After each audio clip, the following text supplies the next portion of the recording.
এখন আমি করি কোন উপায়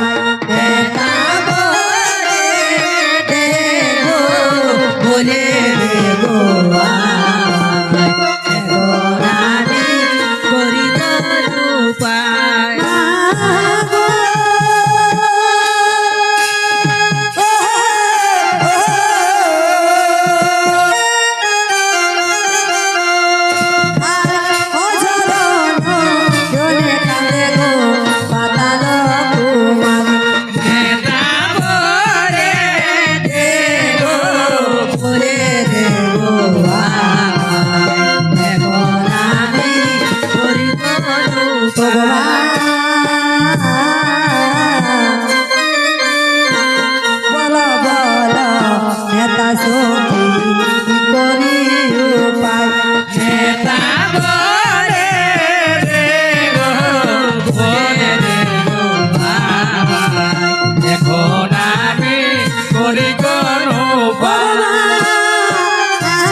তার সহচর নেতার কাছে উচ্চব নেতা তাহলে কি ওই মত ধামে চাঁদ সদাগর আমার পূজা করবে না? তাই কান্দে কান্দে আজ কি বলছে, আর বলো বলো নেতা সখী কি করে উপায় নেতা বলে দেবো এখন আমি করি জয় বিশোর নেতা বলে বলে দেবো আমি করি কামিয়া কামিয়া বলে পাতাল কুমার নেতা বলে বলে দেবো এখন আমি করি কেবল যেতে পারে নেতা বলে বলে দেবো আমি করি ভাই বলো হরি নেতা বলে দেবো বলে দেবো এখন আমি করি নেতা বলে দেবো বলে দেবো এখন আমি করি চাঁদের ফেলাবো সখী আমার চরণ তলে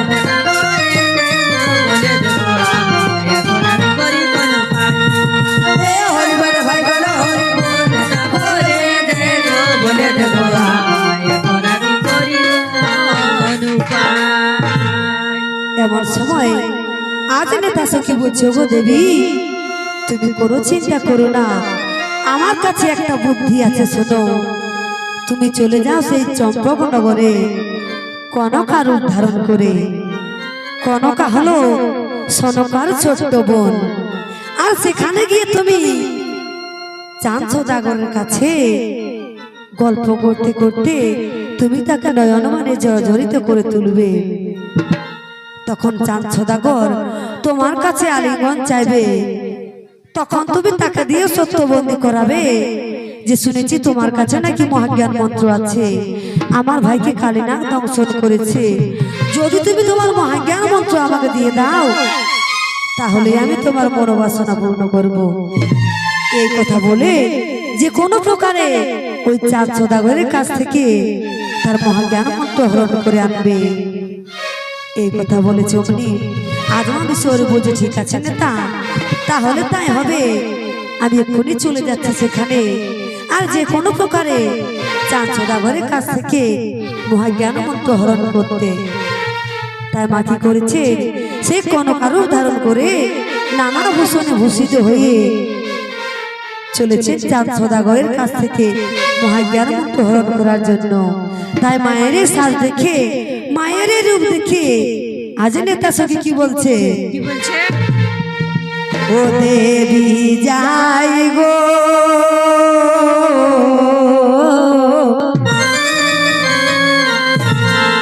ওই চাঁদ রাজা বাড়ি, ও দেবী যাই গো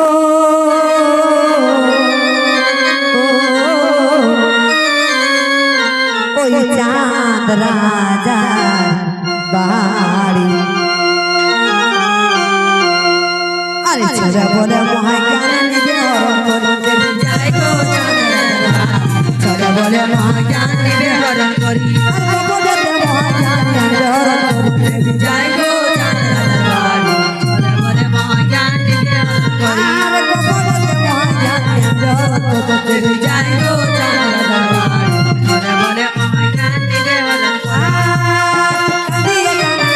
বলতে লাগে দেবী যাই গো চাঁদ রাজা বাড়ি। ছেড়ে বলে মহাজ্ঞান নিবে হরণ করি, আর বিরোধীরা খেলাকে বুঝিতে পারে দেবী যাই গো চাঁদ রাজা বাড়ি। ছেড়ে বলে মহাজ্ঞান নিবে হরণ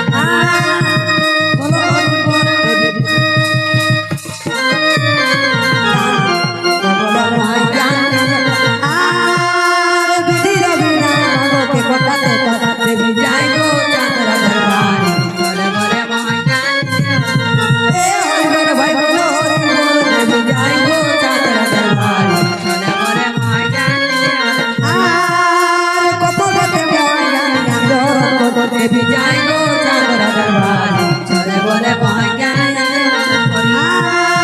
বলিতে লাগলো নেতা সহচর দেবী যাই গো চাঁদ রাজা বাড়ি।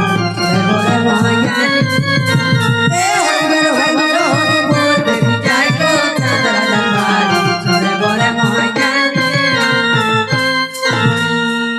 তেমন সময় আজ মাঝি করেছে না সে কোনো কারো ধারণ করে চলে এসেছে সেই চম্পকনগরে। আর চম্পকনগরে এসে তার দিদি সনকার সাথে বসে সেই মহল ভিতরে গল্প করছে দুই বোন মিলে। এমন সময় সনকা বলছে, রে বোন, বাপের বাড়ির সবাই ভালো আছে তো? সবাই ঠিকঠাক আছে তো? আমি তো অনেকদিন সেখানে যাইনি, সবাই ভালো মতো আছে তো? এই কথা যখন বলেছে কনকা সুন্দরী বলছে, না দিদি, আমাদের একমাত্র ভাইকে কালিনাগ দংশন করেছে, আমাদের ভাই যে আর বেঁচে নেই। এই কথা বলতে বলতে আজ অঝরণে কাঁদছে সেই কনকা সুন্দরী।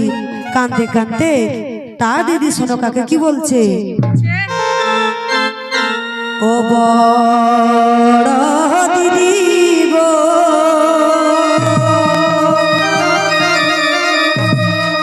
আজ দুঃখের কথা ওই আমি বলিব কাহারে, আর মোদের ভাই যে সর্বাঘাতে মরে। বড় দিদি গো, দুঃখের কথা বলব কাহারে, মোদের ভাই যে সর্বাঘাতে মরে। দিদি গো,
না দুই বোন মিলে তা সেই ভাইয়ের মৃত্যুর খবর আজ করবা সুন্দরী বলে দিচ্ছে। তা দিদি সনকাকে তাই কি বলছে, আর মাতা পিতা পাঠালো তাই তোমার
আজ সনকার কনকা দুই বোন মিলে তারা গল্প করছে তার বাপের বাড়ি কেমন আছে সবাই।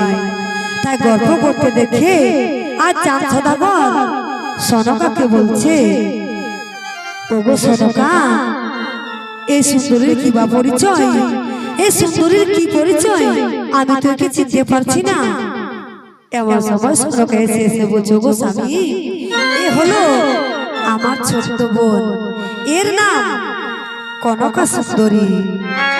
চাঁদসদাগর বলছে, ও তাই বুঝি, দেখে যেন মনে হচ্ছে সেই স্বর্গের কোন অপ্সরা, তাই তো আমি চিনতে পারছি না, তার এত সুন্দর রূপ আমি যে মোহিত হয়ে গেছি। এমন সময় সদাগর বলছে, ঠিক আছে সনকা, তুমি তোমার বোনকে আমার সাথে কথা বলতে বলো, আমার সাথে গল্প করতে বলো, তুমি তার জন্য কিছু জল খাবারের ব্যবস্থা করো। আজ সনকা বলছে, ঠিক আছে স্বামী, তাই হবে। এই বলে সনকা চলে যায় মহল ভিতরে জল খাবারের ব্যবস্থা করার জন্য। এদিকে চাঁদ সদাগর ও কনকা সুন্দরী তারা দুইজন মিলে গল্প করছে মনানন্দে। গল্প করতে করতে আজ ছদ্মবেশী মাগি করেছে না চাঁদ সদাগরকে নয়ন বানে জর্জরিত করে তুলেছে। তাই চাঁদ সদাগর কনকার কাছ থেকে আলিঙ্গন চাইছে বলি সেই কনকা সুন্দরী বলছে, শুনো সদাগর, শুনেছি তোমার কাছে নাকি মহাজ্ঞান মন্ত্র আছে, তাই সে মহাজ্ঞান মন্ত্র দিয়ে আমাকে যদি দিয়ে দাও তাহলে আমি তোমার মনোবাসনা পূর্ণ করব। কেননা আমার ভাইকে কালীনাগ দর্শন করেছি, তার জন্য আমি তোমার কাছ থেকে তোমার মহাজ্ঞান মন্ত্র নিতে এসেছি। যদি তুমি আমাকে তোমার মহাজ্ঞান মন্ত্র দিয়ে দাও তাহলে আমি তোমার মনের আশা পূর্ণ করব। এই কথা যখন বলেছে কনকা সুন্দরী অমনি চাঁদ সদাগর বলছে, ঠিক আছে সুন্দরী, তাই হবে, তবু তবু তুমি আমার মনের আশা পূর্ণ করবে তো? এই কথা বলে আজ কনকা সুন্দরীকে চাঁদ সদাগর কি বলছে, আরে ওগো ভালোবাসা তুমি পুরা মনের আশা, আরে ওগো ভালোবাসা তুমি পুরা মনের আশা, ও তোমায় দিব দিব গো, ও তোমায় দিব দিব গো, এই অন্তরের গান মতো ভালোবাসা তোমায় দিব দিব, অন্তরের মতো ভালোবাসা তোমায় তোমায় দিব দিব গো, অন্তরের গান মতো ভালোবাসা তোমায় দিব দিব গো, অন্তরের গান মতো ভালোবাসা। আরে ও ভালোবাসা তুমি পুরা মনের আশা, ও ভালোবাসা তুমি পুরা মনের আশা, তোমায় দিব দিব গো, অন্তরের গান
কথা যখন বলেছে অমনি এমন সময় ছদ্মবেশী কনক বলছে, ঠিক আছে সদাগর, আমি কিভাবে বিশ্বাস করব যে তোমার মহাজ্ঞান মন্ত্রে কত জোর আছে? আমার তো বিশ্বাস হচ্ছে না। তাই তুমি এক কাজ করো। এই বলে মা কি করেছে না, কয়েকটি মাছিকে ধরে আর মেরে ফেলেছে। আর বলছে, হে রাজন, এবার তুমি এই মরা মাছিগুলিকে তোমার মহাজ্ঞান মন্ত্রে জোরে আবার জীবিত করে ফেলো দেখি। এই কথা যখন বলেছে অমন সদাগর বলবে, ঠিক আছে সুন্দরী, তাই হবে। তাই চাঁদ সদাগর কি করেছে না, সেই বড় মাছগুলি হাতে নিয়ে আর তার ফু দিয়ে মহাজ্ঞান মন্ত্র বলে আর বলছে, ওরে আমার মহাজ্ঞান মন্ত্রে চড়ে সকল বড় মাছগুলি উড়ে চলে যান। এই কথা বলা মাত্র সেখান থেকে সেই বড় মাছগুলি উড়ে পালিয়ে যায়। চাঁদ সদাগর বলছেন, দেখলে তো সুন্দরী, এবার তো তোমার বিশ্বাস হলো যে আমার মহাজ্ঞান মন্ত্রে কত জোর আছে। এবার তো তুমি দেখলে, এবার তো তুমি আমার মনের আশা পূর্ণ করো। এই বলে চাঁদ সদাগর তার মহাজ্ঞান মন্ত্র কনকা সুন্দরীকে দিয়ে দে। আর এদিকে কনক সুন্দরী বলছে, ঠিক আছে রাজন, তাই হবে, তুমি একটু দাঁড়াও। এই বলে একটু দূরে গিয়ে মা কি করেছে না, নিজের রূপ দেখিয়ে আর বলছে, ওরে চাঁদ, ভাত খেতে বসেছিলি পাতে, শেষে ছাই পেলি পাতে। তাই মা নিজের রূপ দেখিয়ে আর চাঁদ সদাগরকে এসে এসে কি বলছে, ওই আমি সুন্দরী নয় চাঁদ, ও তুমি মিছে করো আশা। ওই আমি সুন্দরী নয় চাঁদ, ও তুমি মিছে করো আশা। আরে পদ পাতায় জন্মই আমার নাম, আমি সুন্দরী নয় চাঁদ, মিছে করো আশা। পদ পাতায় জন্মই আমার নাম, আর হরে আমি হরে আমি